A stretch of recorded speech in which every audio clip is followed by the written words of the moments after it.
All of the Orlando Magic's problems are solved after one game. Today on Locked On Magic.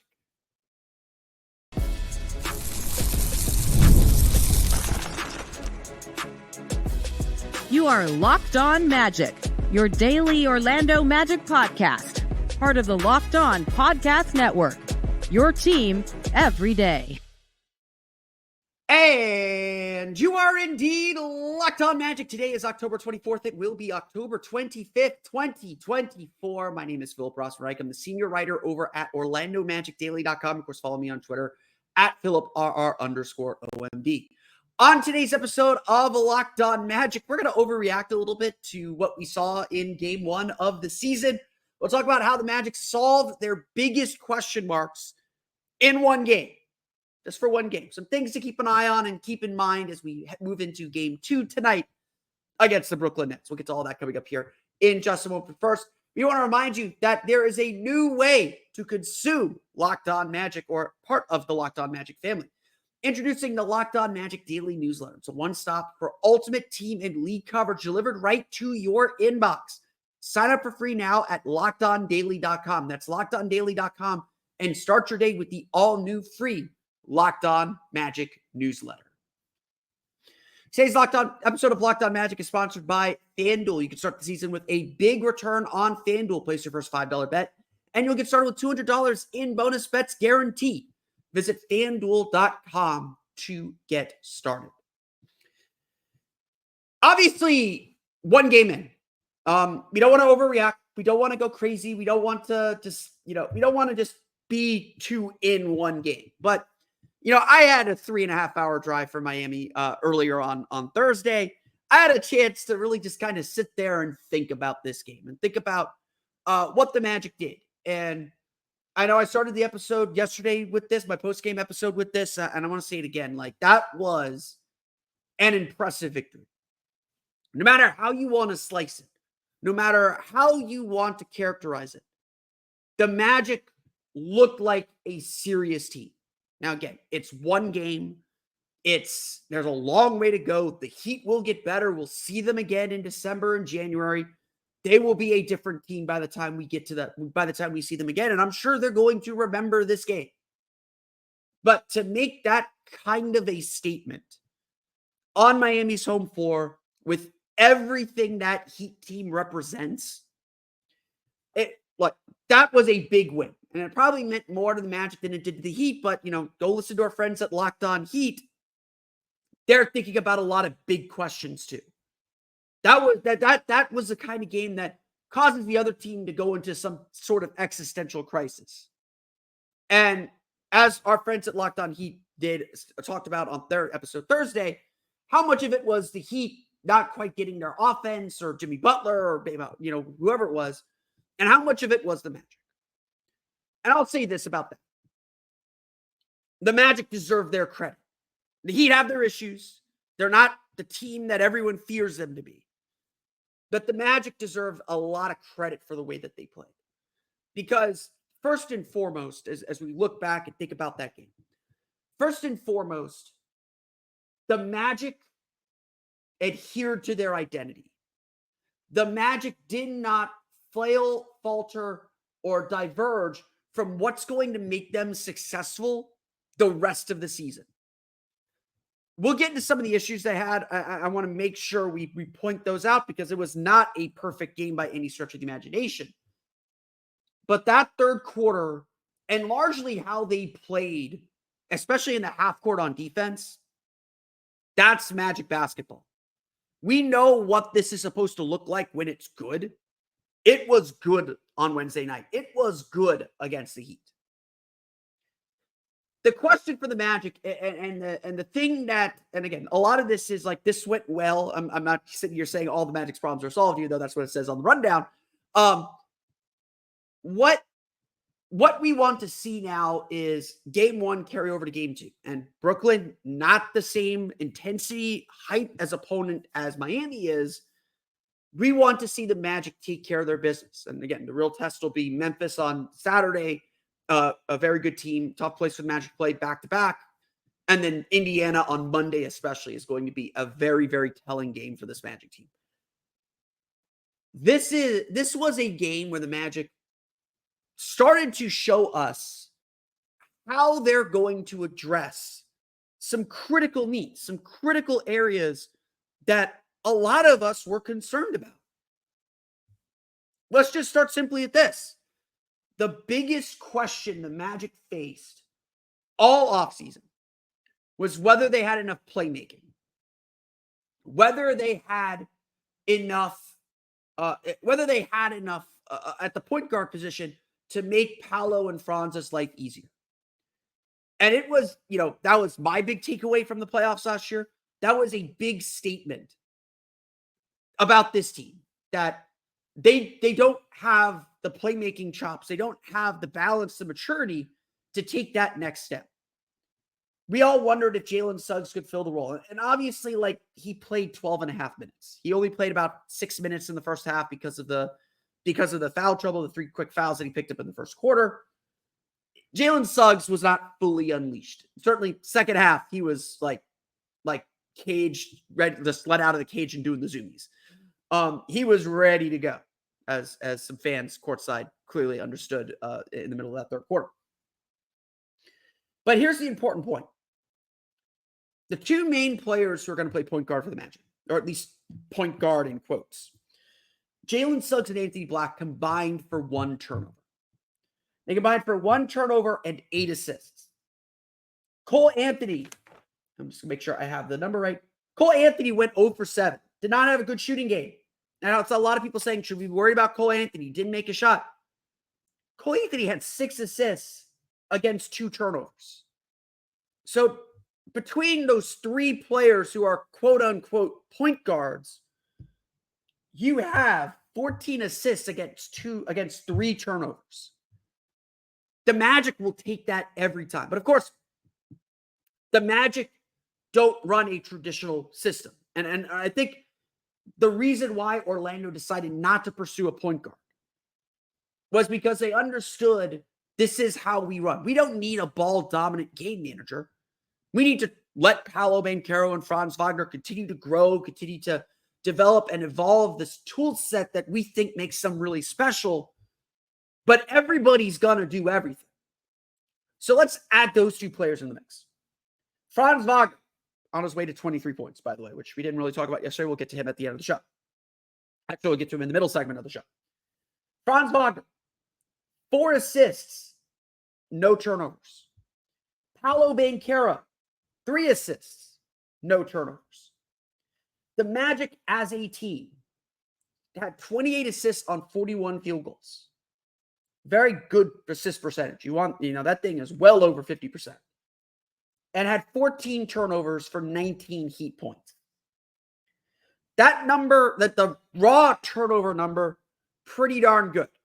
I would argue the biggest weakness the Magic had throughout the game was their transition defense. That's evidenced in the points off turnovers, even though the turnovers were really low in the first half. And frankly, a lot of those turnovers came in that final 5 minutes when the bench unit was in and the Magic went scoreless. Yes, the Magic went scoreless for the last 5 minutes of this game and still won by 19. That's how thorough their domination was in this game. So if then the point guard question, the playmaking question was the biggest issue for the Magic entering the season, the game against the Heat should alleviate those concerns. It should show that the Magic can execute, can work without that quote-unquote point guard. And a lot of that, I think, is a credit to the way the Magic have shifted their offense. There is a lot more intent, we could talk all we want, and we should talk all we want, about how much more efficient and how much more focused focused is probably a better word than efficient at this point, but how much more focused Paolo Banchero is in the way that he attacks. There's some great threads breaking down Paolo's big game. The way he attacked the hedges, the way he attacked weaker defenders, the way he hunted for better matchups, that is a credit to him, and I don't want to take that credit away from him. But I think the way that the Magic tried to create mismatches and cut and move off of the actions to create those mismatches is something very new, or something that the Magic are emphasizing more. We're going to talk a little bit about that coming up here in our next segment. The Magic want to run a system that is based on the decision-making of their key players. They don't want to take the ball out of Paolo's hands. They don't want to take the ball out of Franz's hands. They want players to play off of them, and for those players to make good decisions. And it's a wild thing. It is. I don't want to say it's revolutionary, because like Luka Doncic does that. Like there are players that you do this for. The Magic are doing it for 2 6'10" forwards, and they have Jalen Suggs who can do a little bit of it too. And so it's one game. And we got to see how things trend. We got to see how things build. And the Magic built on this from the final preseason game for sure. I noted a big difference against the Sixers. That difference continued against Miami. A lot more motion, a lot more screen reading, where the screener makes a read as well as the person with the ball makes a read to figure out where to go and how to kind of twist the defense around a little bit. The Magic looked like they understood the issues that people thought they might have, and then found a way to work and fix it. At least for one game. A big reason, though, that this all worked. A big reason why the Magic seem to make all the right plays and all the right reads at all the right times is, yes, because they're a year older and more mature. It's because the Magic actually took some threes. We'll break down the Magic's three-point shooting numbers coming up here in just a moment.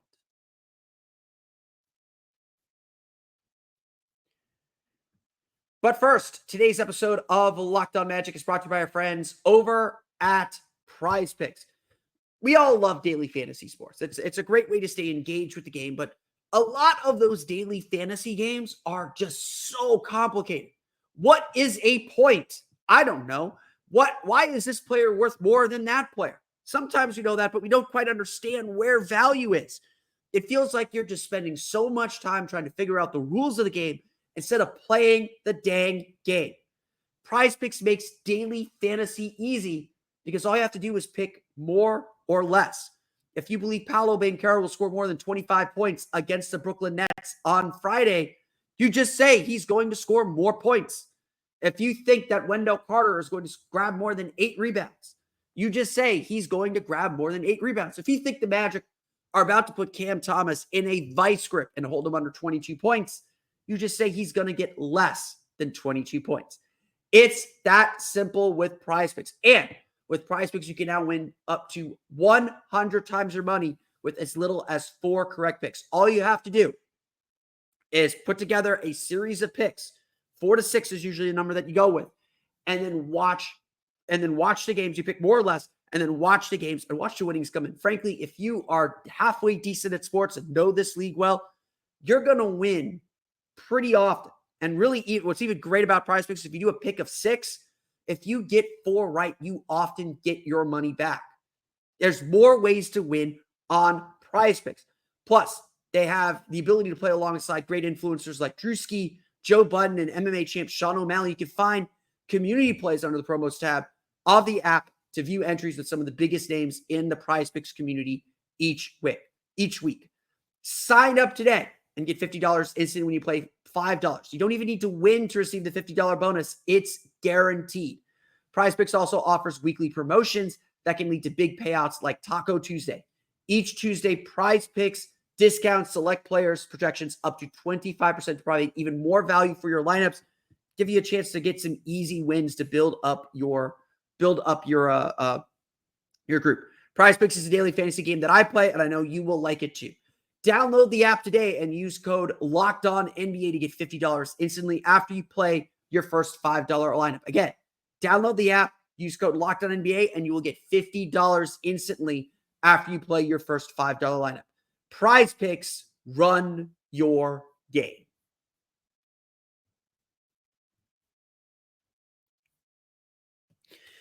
everyone that follows the Orlando Magic is obsessed with three-point shooting. And they should be. Look, this is a three-point shooting league. I know that there are still some people who haven't quite grasped this and are hesitant to really embrace this way that the NBA is being played now. I saw a long 8-minute diatribe about that. But look, three-point shooting is here. It is here to stay. It is essential. It is essential to success in the league. You have to be able to make threes to be successful in the league and space the floor. That's just the geometry of the game these days and the skills that these players have, whether you like it or not. Until something changes, that's what it's going to be. And players are always going to be stretching the limits of this. And while the Magic were one of the teams that ushered in this evolution in 2009, they have been behind the 8 ball since Dwight Howard left in 2012. This is a team that has struggled to make three-point shots. However, I think I argued this multiple times throughout the offseason. The problem for the Magic is not that they don't make threes. They made the fewest threes in the league last year, even though their percentage was 22nd or 23rd in the league, and they were 15th in the league after January 1st, nearly half the season. The problem is not their three-point percentage, although they need to make more threes. It's they don't get enough threes up. The Magic took the second fewest threes in the league last year, 31.2. They are a team that needed to find ways to create more three-point shots. And getting Kentavious Caldwell-Pope was going to help, but KCP took 4 or 5 threes per game last year for the Nuggets. Now, the Nuggets are the only team that took fewer threes than the Magic last year. So it's not like, okay, he doesn't know how to play in a team that doesn't take a lot of threes. He also doesn't have Nikola Jokic sucking up a lot of gravity. Paolo Banchero will suck up that gravity. Wednesday's game presented something new, something different. And before we get into some of the strategic things the Magic did, let's just run the numbers. The Orlando Magic shot 18 for 49 from 3, 36.7%. The percentage wasn't that great, to be perfectly honest. 36.7 is certainly better than they were last year. They were 33%. I think the average is usually around 35, 36. So it's above average three-point shooting night. But this is the point I've always tried to make. The Magic last year were roughly 11 for 31 from 3. So about 1 for 3 at 33, 34%. The Magic were roughly 11 for 31 on average from 3 last year. Even if they still shot the same percentage, but got up to like 35, 36, that would add 2 or 3 more threes. And so to me, the number that's important is not the 18, not the number of threes they made. It's the number of threes they took. It's 49. The Magic took 40 threes in a game just 6 times last year. They took more than 44 threes in a game 3 times last year. And 49 threes would have been the most threes that the Magic took all of last season. I want that to set in a little bit. Now, the Heat may have been like, let them shoot threes. That's okay. Whatever. There's certainly a little bit of that. Teams are going to let the Magic shoot threes until they prove they can make them. And Wednesday's game is going to go a long way to saying this team can make threes. Don't leave them open. That's going to open up driving lanes for Paolo Banchero and enable the Magic to get to the line more. They were just 16 for 22 from the line. Magic left a lot of points at the free throw line and didn't get to the line nearly as enough as they need to. But the Magic getting up more threes invites more opportunities to make threes. It's not crazy math that I'm asking for here. Having said that, this isn't just about jacking up threes and putting up as many threes as possible. This is still about getting smart threes. And this is an area where the Magic were wildly successful. Wildly successful. In fact, let's go through those numbers. Pretty much every team in the league's played one game. So through Wednesday's games, the Magic have taken the most threes in the league that are quote unquote wide open. Closest defender more than 6 feet away. They were 14 for 33 on wide open threes. I want to note this. Last year, the Magic were, I'm going to pull up the numbers here, so I got to find the numbers. Last year, the Magic were an average of 7 for 18, 37.8% on open threes, on wide open threes. They got 33 in Wednesday's game. 33. Their average last year was 18. Now, again, we can debate whether these NBA.com numbers are meaningful or not, but I think they're worth pointing out. The Magic got 12, quote unquote, open threes. They're only 2 for 12 on those. So if we break that down, 45 of the Magic's 49 3-pointers were open or wide open. Closest defender 4 or more feet away. And again, they shot better on the wide open threes by a significant margin. 33 of those threes coming on wide open threes. That is just frankly insane. And again, it's one game. We got to see how it carries over to Friday. But I think there's a lot in what the Magic did that suggests this is a real thing.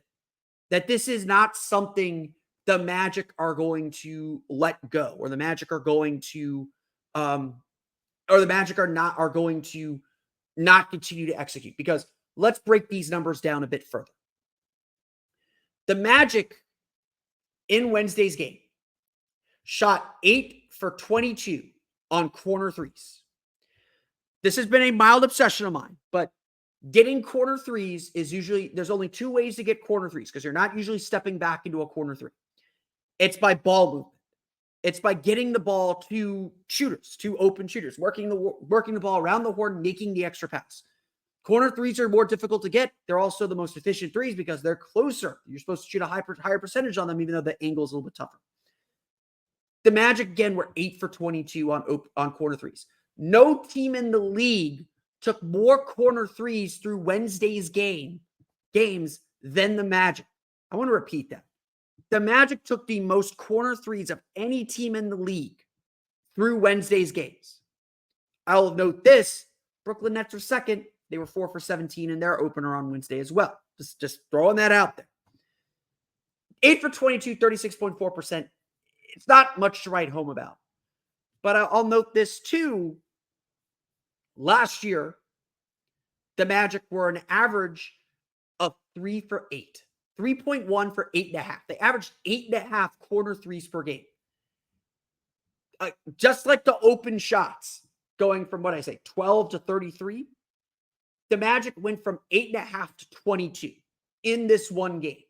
More than doubling the number. Almost, frankly, they shot 1.5 times more corner threes than their average last year.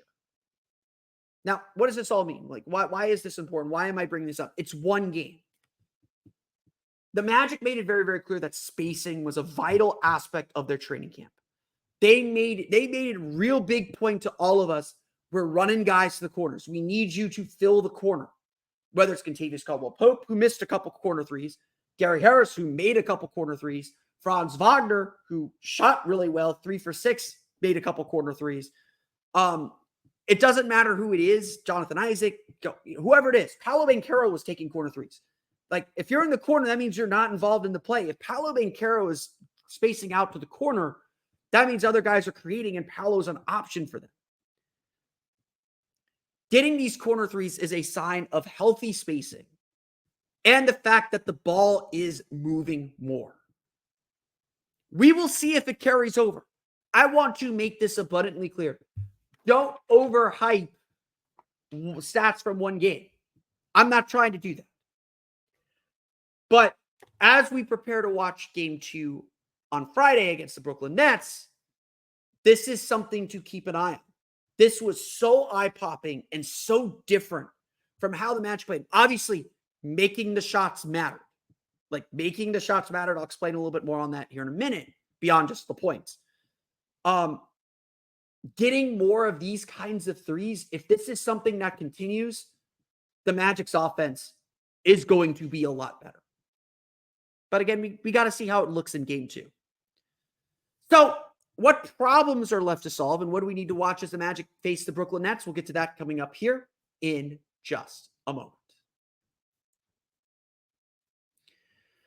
But first, today's episode of Locked On Magic is brought to you by our friends over at FanDuel. Hey, NFL fans, you can start the season with a big return on FanDuel, America's #1 sportsbook. So when you get a hunch in the middle of the game, you can check out the latest stats, view live play-by-play, and so much more on the same page where you place your bets.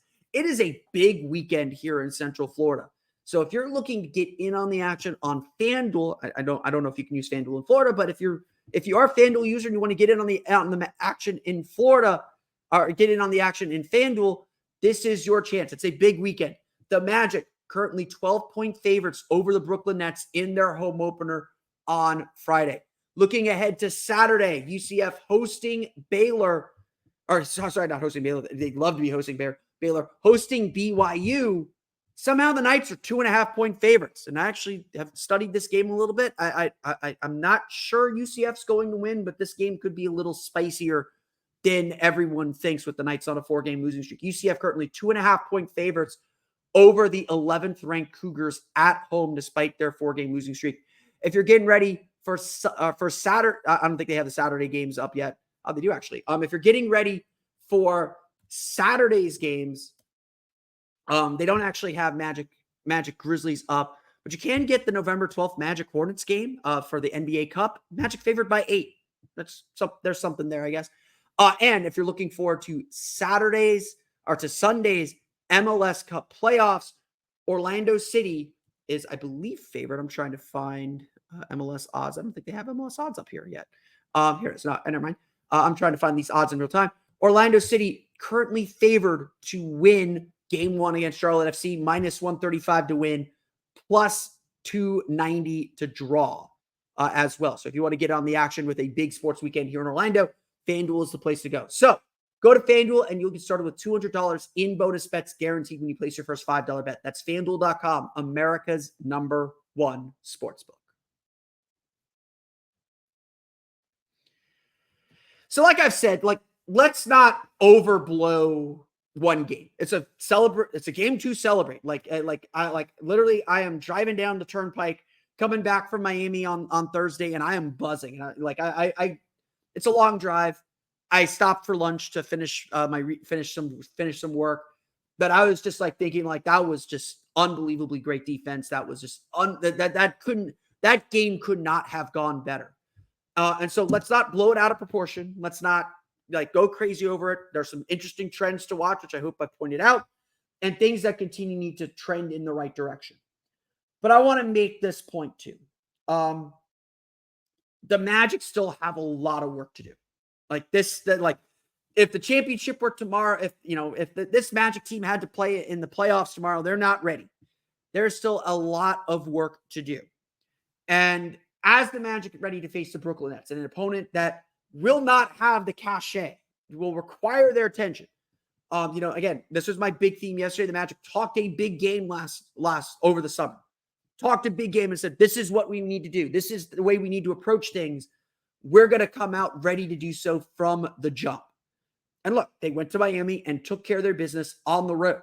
When they had the chance to extend the lead, they extended the lead. They put their foot down and played their style and dictated the terms of engagement to the Heat. But here's the other thing the Magic kept telling us throughout the offseason. We've got to make sure we value the game on the random Tuesday in January. It's not quite January yet.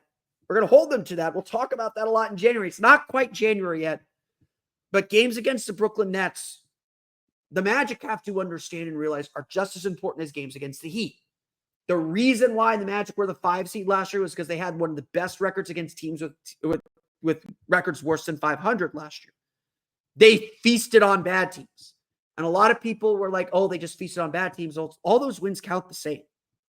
Granted, Magic had the second worst record among playoff teams.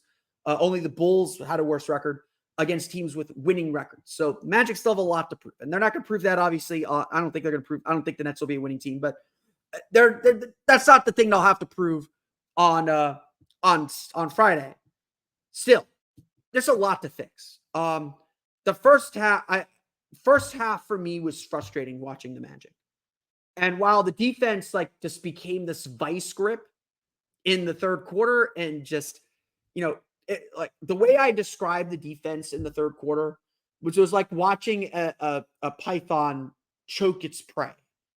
It just wrapped itself around, and every time the Heat struggled, it just got tighter. and it just got tighter. And you could literally just the where they have the media sit in Miami is at the top of the 100 section. I remember just watching it, and it just looked like they're just suffocating them. Like this is just a complete like, they're suffocating. And Paolo even was like amazed, like thinking back on it, just amazed at how much rhythm they got defensively and just how on point they were defensively. But that first half was not good. Like, Orlando gave up 54 points, which they can't do. They allowed the Heat to shoot 29 free throws. The Jalen Suggs fouling thing, like Jamal Mosley says, I want them to be aggressive. I want them to be physical. They struggled to find the line. And it wasn't necessarily about the Magic struggling to find the line. They were just a step late. Like, there were clear communication issues. You could see players, like, to their credit, talking about them. I saw Kentavious Caldwell-Pope made a defensive mistake. They gave up a basket. KCP pointed directly at himself. He told Paolo, nope, that was on me. I didn't hear the call, or I made the wrong call. Like, they're communicating it. They're going to be fine. Like, every problem that I saw in the first half of that game was like, this is just very correctable. Like, it's nothing alarming. It's nothing concerning. They'll get on the same page. They'll get better. It's fine. But having said that, they happened. The Magic were really bad in transition. Miami scored 18 fast break points on 8 for 12 shooting. The Magic really struggled communicating where they needed to be in transition. And, not that Brooklyn is a crazy fast breaking team, but the way teams like Brooklyn hang around with a team like the Magic is you get lazy on offense and force turnovers. You don't get back after missed shots. Orlando didn't turn the ball over very much in the first half. I think they had 4 turnovers at halftime. 4 or 5 turnovers at halftime. Maybe it was like 6 or 7. They didn't have a lot of turnovers at halftime. Like, the turnover number was good throughout the game. But Orlando was missing a lot of threes and missing a lot of good looks around the basket. And Miami was really emphasizing pushing the tempo and getting back down court. And the Magic work just caught a little flat-footed. To me, that's more than the 3-point shooting thing, which I'm obsessed with, more than the corner 3 thing, which I'm obsessed with, more than the point guard thing. I want to see the Magic be better in transition and play better transition defense. Now, make shots and you don't have to worry so much about that, which is what happened a lot in the second half of the game. But this is, to me, the biggest area the Magic have to improve. And like, look, it's like all this stuff is correctable. All this stuff will get better. All this stuff is going to improve. And there's going to be ups and downs. Like, maybe they don't shoot as well. They shot 36.7%, took 49 threes. Orlando needs to get in the paint. Orlando outscored Miami 44-40 in the paint. Orlando needs to be averaging like 50 points in the paint per game. They averaged, I think, 40. I think they averaged like 52, 54 last year. They got to get in the paint. They got to get to the foul line. The Magic did not get to the foul line. And, with the threes falling and the defense playing as well, it didn't matter. But we know what this team's formula is to win. Now, maybe there's a new formula. Maybe there is something different about the way the Magic are running and they've got a new way to win, or they'll have multiple paths to win. That's what good teams do. They find different ways to win depending on what the game calls for. And so Wednesday was encouraging on that front. But at this team's core, we know what it's good at. It puts pressure on the rim. It scores in the paint. It gets to the foul line. That's the bread and butter of this offense. And then you kick out to the 3-point shooters. You get out in transition a little bit more. Use your defense to create your offense. That's what this team is about. And they deviated from that a little bit against Miami in a good way. Again, positive way. They are still able to win. But this game, we need to see those basics begin to fill in. And look, it's going to be a continued process. It's not a one and done thing. There's still a lot of work that needs to be done. But I am very encouraged about the direction the Magic are headed. I am very encouraged about what the Magic were able to accomplish in Wednesday's game. And I think there's a lot of things to be excited about and keep an eye on as we still learn who this team is. Like, I think that's the biggest message that I have after one game is, I think we make a lot of assumptions about this team because so many players are back from last year. We know what success looks like for this team, but we're still learning who this team is. This team is still learning who it is together as a group this year. And while Wednesday was very, very encouraging, Friday is about building on it. Friday is about continuing to develop that identity and continuing to build who this team is going to be. And, it's going to be a great time at the Kia Center to see what the Magic can come up with. But that's going to do it for me today. I want to thank you all again for listening to today's episode of Locked On Magic. Of course, find me on Twitter at @PhilipRR_OMD. Subscribe to the podcast on Apple Podcasts, Stitcher, TuneIn, Himalaya, Google Play, Spotify, Odyssey, and all the Family Stone podcasts to your podcast-enabled listening device. For the latest on the Orlando Magic, be sure to check out OrlandoMagicDaily.com. You can find us there on Twitter at OMagicDaily. And for even more Orlando Magic content, be sure to check out my Patreon page, your Orlando Magic Hub, at patreon.com/Orlando Magic Hub. Don't forget, your favorite podcast, which is us, now has a newsletter.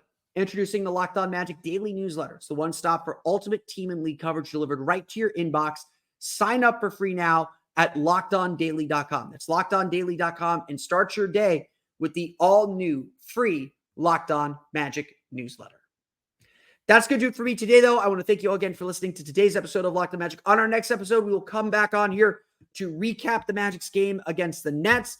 As they have a back-to-back this weekend, they'll be in Orlando to open the Kia Center on Friday against the Nets, and then in Memphis against the Grizzlies on Saturday. So we'll have 2 episodes this weekend. We are 7 days a week.